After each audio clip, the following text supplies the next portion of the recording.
जब तुमको तुम्हारी एजुकेशन इतनी हिम्मत नहीं दे पाई कि तुम भीड़ में खड़े होकर प्रश्न कर सको, तो वो एजुकेशन तुम्हारी जिंदगी को कैसे बदल सकती है? अगर तुम पढ़े लिखे हो, शिक्षित हो और तुम सवाल नहीं कर सकते, तो एजुकेशन कम से कम इतनी तो क्षमता दे कि मैं पूछूंगा हाथ उठा के। ये सब 4-5 साल से तैयारी कर रहे हैं, बता नहीं रहे। 5 साल से कर रहे हो ना, चलो तुमसे कुछ पूछेंगे नहीं। ऐसे बैठो जैसे तालिबान ने काबुल में कब्जा कर लिया। कितनी आग लगी अंदर कि मास्टर आईएएस बनेंगे, बंद कराएंगे तुमको, कुछ भी हो जाए।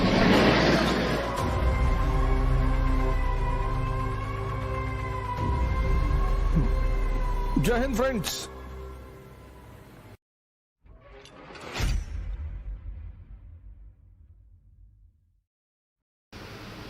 हर आदमी, आप में से बहुत सारे लोग होंगे जो पिछले 1 साल से तैयारी कर रहे होंगे, 2 साल से तैयारी कर रहे होंगे।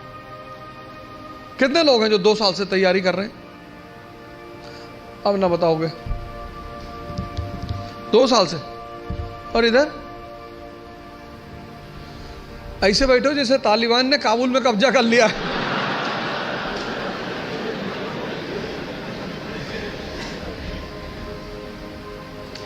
वो सब ऐसे ही बैठे थे काबुल में जाके। 2 साल से इधर कौन तैयारी कर रहा है? 2 साल से, 2 साल से तैयारी कर रहा हूं, है ना? क्या ऑप्शनल है? Political science.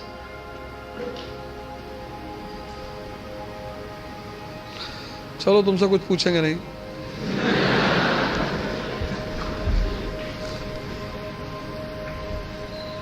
नहीं तो कहोगे बेइज्जती कर रहे थे सबके सामने।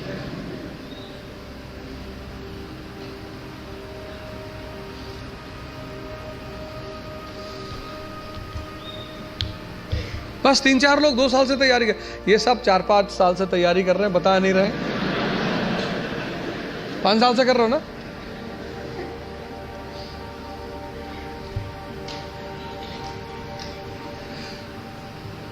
कई चीजें हैं जो मैं हर सेमिनार में रिपीट करता हूं, उसमें से एक ये है कि स्टूडेंट, भिखारी और सन्यासी की कोई इज्जत होती नहीं। कि तुम लोग जो अपनी इज्जत बचाने की कोशिश करते हो, अपने स्कूल में किसी कारणवश पकड़े गए, कार्रवाई हुई हमारे ऊपर, तो मेरी माताजी ने कहा घर में कि कुल का नाम खराब कर रहा।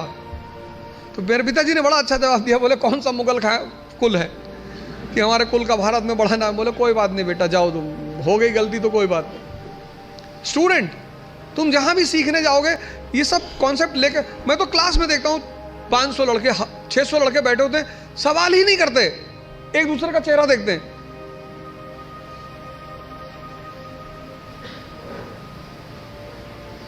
जब तुमको तुम्हारी एजुकेशन इतनी हिम्मत नहीं दे पाई कि तुम भीड़ में खड़े होकर प्रश्न कर सको, तो वो एजुकेशन तुम्हारी जिंदगी को कैसे बदल सकती है?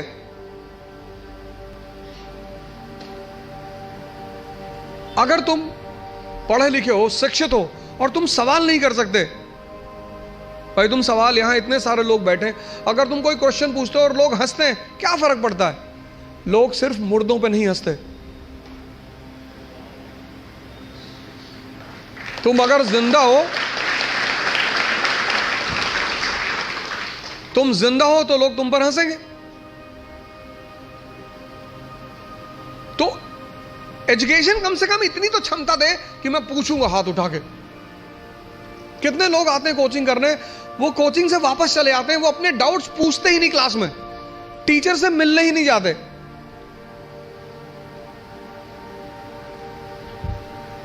और दुनिया में राइज करने का सबसे अच्छा साधन है बेइज्जती। जो तुम मोटिवेशन ढूंढते हो ना, वो इसीलिए ढूंढते हो क्योंकि तुम्हारी बेइज्जती नहीं होती। जिसकी बेइज्जती होने लगेगी ना, उसके अंदर आग लग जाएगी कि तुमको दिखाएंगे अब।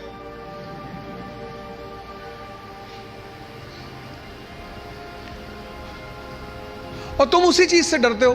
भाई तुम क्लास में टीचर पढ़ा रहा है, तुमने कोई सवाल किया, टीचर ने डांट के बिठा दिया, बदतमीज कहेंगे, बच्चों जैसे सवाल करो, भगा देंगे क्लास। पूरी क्लास हंसने लगी। कितनी आग लगी अंदर कि मास्टर आईएएस बनेंगे, बंद कराएंगे तुमको, कुछ भी हो जाए। तभी तो पढ़ोगे, आग है ही नहीं अंदर। ऊपर से mobile, YouTube, Facebook, Twitter,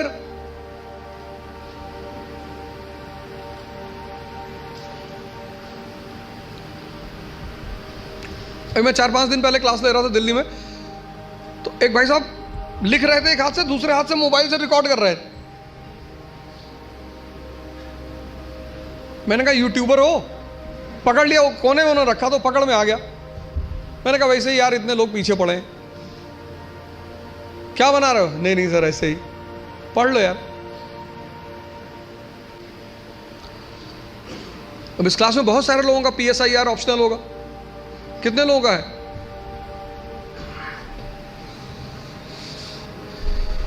Karl Marx की क्या देन है समाजवाद को, कौन बताएगा? क्यों कार्ल मार्क्स अमर है सोशलिज्म के हिस्ट्री में?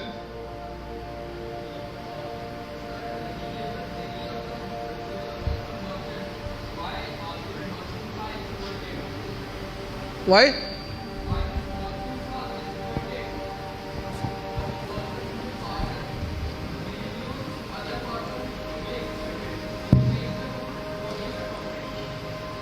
और कौन बताएगा नीचे? Yes,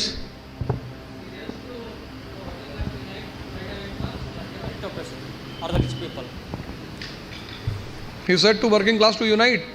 He said to working class to unite and नहीं, मेरा क्वेश्चन ये है कि ऐसी कौन सी बात उसने कही जिससे वो खुदा बन गया समाजवाद का? Why he is called as the god of socialism?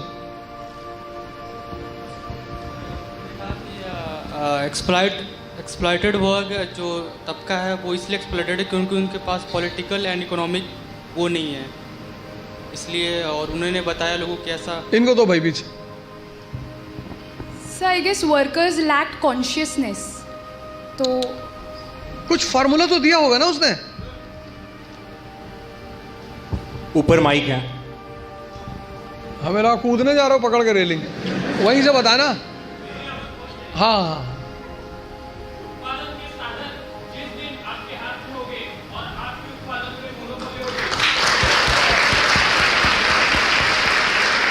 ये है, उसने एक बड़ा अच्छा फार्मूला दिया। उसने कहा the section in the society which controls the means of production is also the ruling class in the society. समाज का वो तबका जिसके हाथ में मीन्स ऑफ प्रोडक्शन होता है, वो समाज में रूलिंग क्लास भी होता है। तो मजदूर तबका क्या हुआ? ना उसके पास इकोनॉमिक पावर है, ना उसके पास पॉलिटिकल पावर है, और जिसके पास पावर नहीं होगी उसका एक्सप्लॉइटेशन होगा। यह न्यूटन का चौथा नियम है। नहीं, वो भूल गया था बताना। तुम बारिश में देखो गांव वगैरह में जब बच्चे खेलते हैं तो पानी के तालाब वालाब में जाते हैं तो पानी वाले सांप को पकड़ लेते हैं वो, और फिर ऐसे नचाते हैं। वो इसी बात का सूचक है। किसी को कोबरा पकड़ के नचाते हुए देखे हो? जिसके पास पावर नहीं होगी वो एक्सप्लॉइट होगा। सिर्फ किताब लेकर खड़े होने से बहुत बड़ी बात नहीं होती। सिर्फ वेपन लेकर खड़े, महाभारत के युद्ध में अर्जुन के रथ पे शिखंडी खड़ा हो जाता है। भीष्म पितामह का इससे क्या लड़े? हथियार उसके भी हाथ में है, लेकिन वो मानते ही नहीं उसको। जीवन में एक और अहम बात है, वो है व्यक्तित्व। व्यक्तित्व का मतलब बदमाशी नहीं होता। कॉलर खड़ा कर लिया, 3 बटन खोल ली, चाबी नचाते हुए जा रहे, ये सब नहीं होता।